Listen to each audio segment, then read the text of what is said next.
সহিহ আল বুখারী হাদিস 4000। ইবনে আব্বাস রাদিয়াল্লাহু আনহু থেকে বর্ণিত, নবী করিম মুহাম্মদ সাল্লাল্লাহু আলাইহি সাল্লাম বদর যুদ্ধের দিন আল্লাহর কাছে সাহায্য প্রার্থনা করে বলেছিলেন, হে আল্লাহ, আমি আপনার নিকট আপনার ওয়াদা ও প্রতিশ্রুতির পূর্ণতা প্রার্থনা করছি। হে আল্লাহ, আপনি যদি চান যে মুমিনরা আজ ধ্বংস হয়ে যাক, তবে এই যুদ্ধের পর আপনার ইবাদত করার মতো আর কেউই থাকবে না।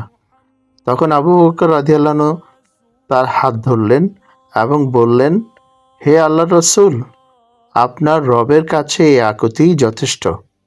এমত অবস্থায় তিনি সাল্লাল্লাহু আলাইহি সাল্লাম বর্ম পরিহিত অবস্থায় তাঁবু থেকে বের হলেন এবং পবিত্র কোরআনের এই আয়াত পাঠ করলেন, শীঘ্রই এই শত্রু বাহিনী পরাজিত হবে এবং তারা পৃষ্ঠপ্রদর্শন করে পালিয়ে যাবে। সূরা আল কামার আয়াত 45।